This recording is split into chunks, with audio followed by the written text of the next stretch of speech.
Yeah, hello sa inyo mga kalods, and we are back again with another video na naman kung saan tayo magbabalik na naman sa pagre-react ng mga kalokohan ng Pilipino. Like, napakatagal kong nasundan. Like, seryoso. It took me 7 to 8 months. So yun, inabot tayo ng 7 to 8 months para lang masundan to. So yes, nagbabalik na ang ating content na Filipino moments o Pinoy moments. Okay? So simulan agad natin itong video na to. Let's go, natin anong kalokohan ng mga Pinoy ang mabibigay sa atin sa araw na to. Okay, ano to? Diamond ba yan or something? Medallion? And a key. Okay. Simula pa lang, kalokohan ang ina-expect ko dito, hindi ganito. Kalokohan ang ina-expect ko. Okay? So, kung ako tatanungin nyo, I mean, kung ako yung nasa same situation ng lalaking yan, pipili ko talaga yung susi.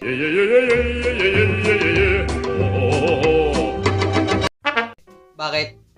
Kasi, although makuha ko man yung mga gem na, may kanya-kanya tayo ditong perspective so ito lang yung akin. Pipiliin kong kunin yung susi. Bakit? Not because gusto kong tumakas, but because gusto kong ibalik. Gets nyo yung point ko? Kasi wala akong interest tumakas.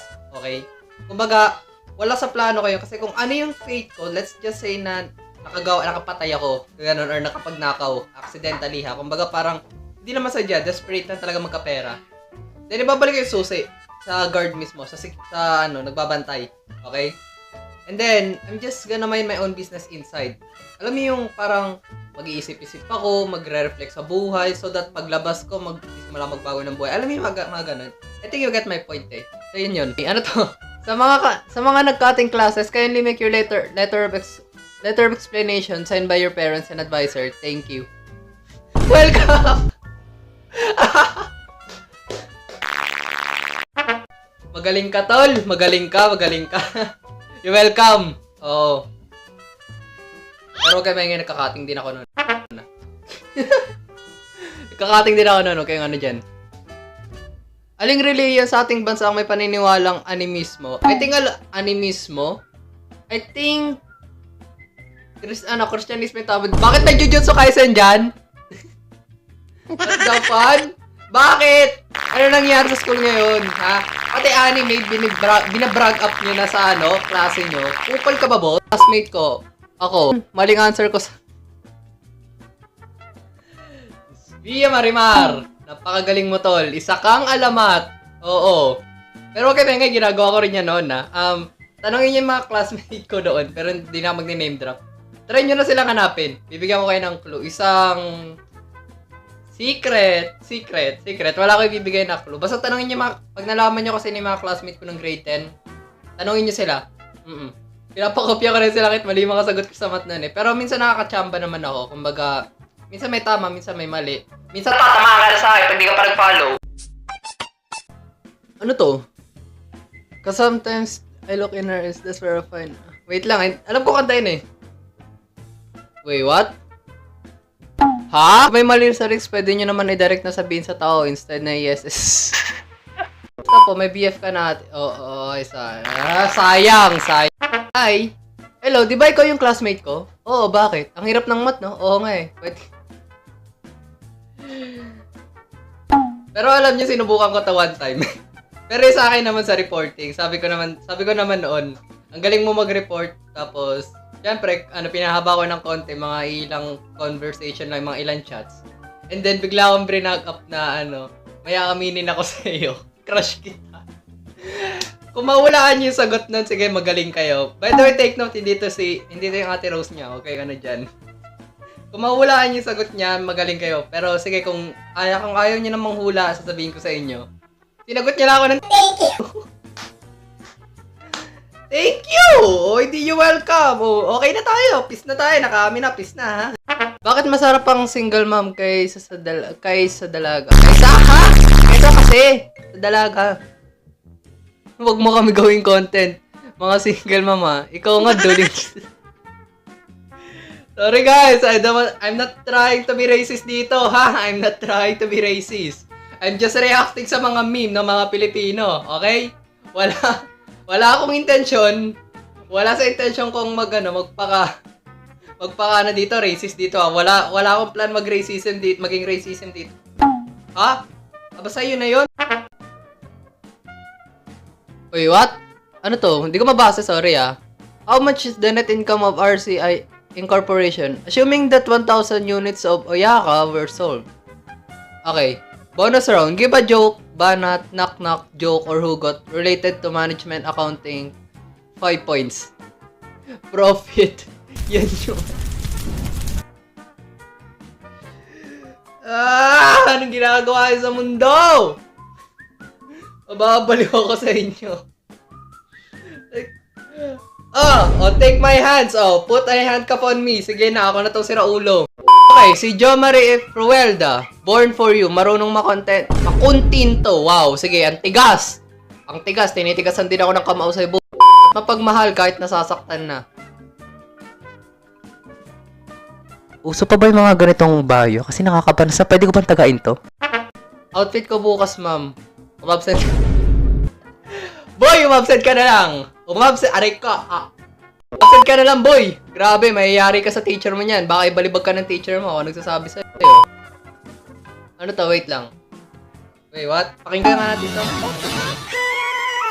Hindi na pag wala ka na. Ito minsan kasi na ano lang yan, nasa auto-type lang yan ng keyboard. Pero, boy, move on na! Ay, paano man ako yung sagot? Hindi ko alam. Like, hindi ko talaga alam. When I say na hindi ko alam, hindi ko talaga alam kung paano ko nakuha yung sagot. Kasi, ako ay dakilang mangongopya. Oo, nangongopya ako noon. Huwag na kayo maingay. Pero sige na, hindi na ako nag-aaral ngayon. Napagbayaran ko yung kasalanan na yun. Sige,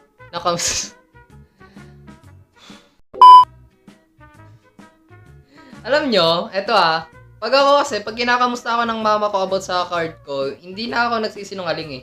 Like kapag may nakita siya 75 doon, understandable yun. Pero actually, never na ako nagkaroon ng 75 except nung na-late ako ng enrolled. At sa ano lang yun, talagang Gen Math lang yun nung grade 11 ako. Like, buong school year ko, from grade, hindi. Tama, grade 8 to grade 11, wala na akong line of 7. Grade 7 meron kasi hindi ko sineryoso. Parang na-culture shock na ako nun eh. Kaya naging ganun yung grades ko. Kasi nung grade 6 naman ako, hindi naman ganun eh. Baga parang, hindi kasi ako yung tao, ako kasi yung tao na hindi nagre-review. Ganun, okay?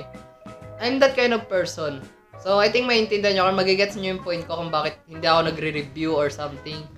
Kasi, tamad ako. Okay? Tamad ako. Yun yung weakness ko talaga. Like, biggest weakness ko, tamad ako mag-review. Okay? Goods? Goods na? Nasagot ko na yung request nyo Sorry ma'am, mali-mali yung mga answer ko. Wala kasi. Akala ko ito sasabihin niya. Sorry ma'am, mali-mali sagot ko kasi may family problem. Nakita ko na sa FB yun pero hindi dito sa grupo na to. Nakita ko na sa FB yun. Dumaan sa newsfeed ko sabi na, sorry ma'am, mali-mali yung mga answer ko. Wala. May family problem kasi. Imposible hindi sumakit ngipin mo nung natikman mo si... Ha? Bakit naki-cringe? Wait lang. Bakit naki-cringe? Wait lang.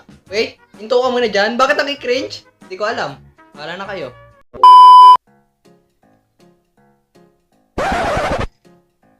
Init! Hotdog. Kakapakulo ko lang pala ng tubig. Shams. Pre, pakisabi sa kanila, di raw sinabi ng anglerfish yung mga yun. Nag-chat sa akin eh. What? Pre, pakisabi sa kanila, hindi ako... Oh yeah! About sa anglerfish issue, guys. Okay? Let me answer this para sa inyo. Okay? Like, bibigyan ko lang kayo ng konting kaalaman ko lang. Okay? Yung anglerfish, once na naka-reach na siya doon sa may lighter part or sa may maliwanag na part ng dagat, kasi di ba merong deep sea at merong parang low lang, ganun or something. Di ko lang alam kung low yung tawag doon. Basta yung madalas na pinanghuhulihan ng mga isda na binebenta sa palengke or ganun, hotdog. Kapag nakarating na sila sa side na yon or sa part na yun ng dagat, they're completely blinded. Kasi nasanay sila sa small light. Okay, small. Di ba alam niyo yung nasa ulo nila? Yung parang let's just say na parang, I think may mga some sort na sila, na or part sa katawan na nagbibigay ng liwanag doon. Yung ganito lang kaliit, basta yung ganito lang kaliit. O hindi iniisip mo So yun, yung mga ganito lang kaliit na ilaw, maliit lang talaga. Kumbaga, it's just enough para makita na yung dinadaanan nila. But once na makita nila yung liwanag ng araw, they're completely being blinded. Okay? Like, bulag na sila. Nung namatay sila, bulag na sila. Okay? Yun. Like, hindi sila parang nag-ano talaga mismo, yung, tawag dito, hindi sila parang nakita pa nila yung na sinabi nila, wow, ang ganda. Kasi the moment na nakita na nila yung liwanag ng araw, bulag na sila nun. Okay? Like, without a minute, ganun, or siguro a minute nang nakita nila yung liwanag, dun na, nabulag na sila. Tapos kung napapansin nyo yung itsura nun sa picture nun, well, try ko magpakita ng picture through editing. Di ba parang nakatingin sila na parang they're being shocked na parang dumilim? Parang ganun yung vision nila, di ba? Ewan ko lang sa inyo kung yun yung napansin nyo or siguro sadyang mga loko-loko lang ibang tao kaya ginagawa nila ng issue, mga walang ma-post sa FB. But yun, they're completely blinded. Oo, gang ako. Gang. Tol, alam nyo, hindi ko alam bakit nakukuha nyo yung mga ganito. Mga broken hearted ba kayo? Mga na-friendzone ba kayo? Ha? Ang laki naman ng mga problema sa mundo. Parang ang lalaki ng mga problema nyo. Parang wala na ba? Wala nang pag-asa? Wala nang chance? Ganon? Wala na talaga? As in? Okay na? Like, satisfied ka na dyan? Hopefully naman nag-enjoy ka din mga kalusel. Ako sobrang nag-enjoy ako dito sa panibago nating content. So yun lang. Maraming salamat sa part ng video na to. Mag-leave na lang kayo ng like dyan sa baba. Syempre na-appreciate ko naman yun. Alright tayo dyan.